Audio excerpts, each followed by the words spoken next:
തലസ്ഥാനത്തെ സ്പാ കേന്ദ്രങ്ങളിൽ പരിശോധന. യുവതിയോട് മോശമായി പെരുമാറിയെന്ന പരാതിക്ക് പിന്നാലെയാണ് സെക്രട്ടേറിയറ്റിന് സമീപത്തെ സ്പായിൽ പരിശോധന നടത്തിയത്. കോർപ്പറേഷൻ ഉദ്യോഗസ്ഥർ നടത്തിയ പരിശോധനയെ തുടർന്ന് സെക്രട്ടേറിയറ്റിന് മുന്നിലെ സ്പർശൻ വെൽനസ് സ്പായുടെ അനധികൃത കേന്ദ്രം അടച്ചു. സെക്രട്ടേറിയറ്റിന് സമീപമുള്ള സ്പായിൽ അഭിമുഖത്തിനെത്തിയ യുവതിയോട് സ്പാ ഉടമ അപമര്യാദയായി പെരുമാറിയെന്ന പരാതി ലഭിച്ചെന്ന് വെളിപ്പെടുത്തിയത് തിരുവനന്തപുരം കോർപ്പറേഷൻ മേയർ വി രാജേഷാണ്. ഇന്നലെ രാത്രി നമ്മുടെ സെക്രട്ടേറിയറ്റിന് സമീപം ഒരു സ്പാ സെൻറ്ററിലേക്ക് ഒരു കുട്ടിയെ ഇൻ്റർവ്യൂവിന് വിളിച്ചിരുന്നു.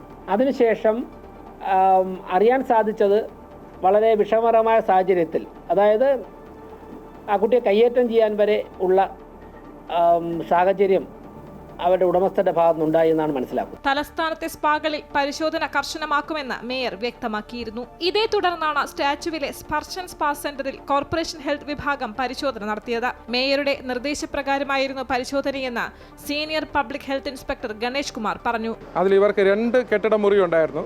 ഒന്നിൽ ലൈസൻസ് എടുത്തിട്ടുണ്ട്, മറ്റൊന്നിൽ ലൈസൻസ് എടുക്കാതെയാണ് പ്രവർത്തിക്കുന്നത്. ആയതിനാൽ ബന്ധപ്പെട്ട രേഖകൾ ഹാജരാക്കുന്നതിന് വേണ്ടിയും ലൈസൻസ് എടുക്കാത്തതുകൊണ്ട് ആ സ്ഥാപനം സ്ഥിരമായി പൂട്ടുന്നതിനും പുള്ളിയെ സ്വമേധയാ പൂട്ടി താക്കോല് നഗരസഭയെ ഇപ്പോൾ ഏൽപ്പിച്ചിട്ടുണ്ട്.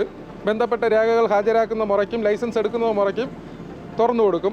പിന്നെ ബന്ധപ്പെട്ട രേഖകളും ഈ പരാതിയുമായിട്ട് ബന്ധപ്പെട്ടുള്ള എല്ലാ വിഷയം അന്വേഷിച്ചിട്ട് മാത്രമേ ഇത് തുറന്നു കൊടുക്കത്തുള്ളൂ.